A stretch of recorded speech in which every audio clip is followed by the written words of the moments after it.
Voici comment aller chercher des images dans Canva Pro pour mettre dans vos créations Keynote.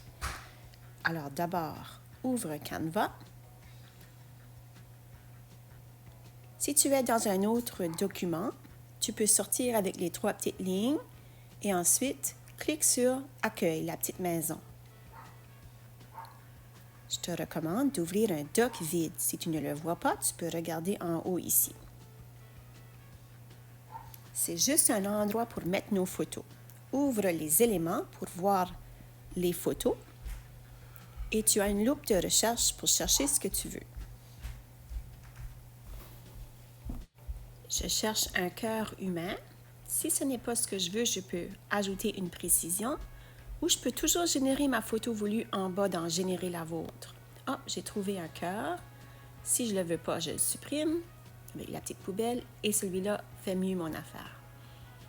Alors maintenant, je vais faire une capture d'écran. Moi, je l'ai derrière ce petit bouton. Si tu veux ce bouton, je te montre comment le mettre dans ton iPad. C'est plus facile que le gros bouton et le bouton du côté en même temps. Alors, tu vas sortir pour un instant pour aller dans les réglages.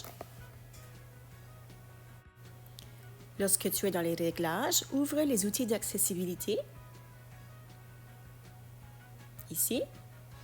Ensuite, toucher. Et va allumer le bouton Assistive Touch. Si tu ne vois pas le petit carré noir apparaître, ferme et rallume le bouton Assistive Touch. Comme ça. Là, je le rallume. OK. Maintenant, tu veux personnaliser le menu parent qui se retrouve derrière le bouton, comme ça. Alors, clique sur Personnaliser le menu parent. Tu verras une étoile ici qui dit Personnaliser. Appuie dessus et ensuite choisis la capture d'écran. Elle va apparaître derrière ce bouton, comme moi. Ça va te permettre de faire des captures d'écran rapidement. Ouvre à nouveau Canva. Prends ta capture d'écran. Rome autour de l'image. Appuie sur OK.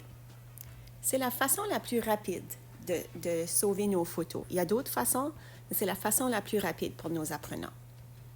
Ensuite, tu peux aller dans ta création. Si tu es déjà dans une création Keynote, tu sors et tu débutes une nouvelle création avec le plus.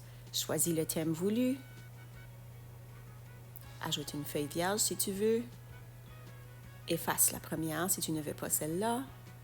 Et ici, trouve le bouton multimédia en haut où se retrouvent les photos et photos.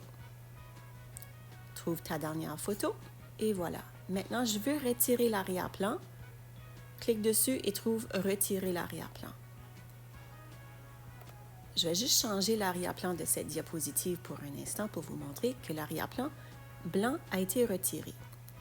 J'y vais à nouveau. Je retourne dans Canva. Cette fois, je vais chercher des poumons. Avant de mettre les poumons, je te suggère de retirer la dernière image. Tu n'en as plus de besoin. Et ton compte Canva ne va pas se remplir de plein de choses. OK, maintenant, tu as mis les poumons voulus. Assure-toi que la petite loupe et la boîte noire est autour. Vois-tu ici, j'ai encore la petite loupe là, qui touche mon image en bas. Alors, je vais cliquer ailleurs sur la feuille pour m'assurer que je ne vois plus la petite loupe. Et là, je vais refaire ma capture d'écran avec mon bouton. Renier autour. Et là, j'ai juste l'image voulue. OK. Elle va aller dans ma photothèque. Maintenant, j'ouvre mon document Canva. J'ouvre mon bouton multimédia qui est en haut, ici. Photo. Et j'ajoute ma photo. Pour retirer l'arrière-plan, je clique doucement dessus. La flèche, supprimer l'arrière-plan, terminé. Et voilà. C'est comme ça qu'on ajoute des photos de Canva dans nos créations Keynote.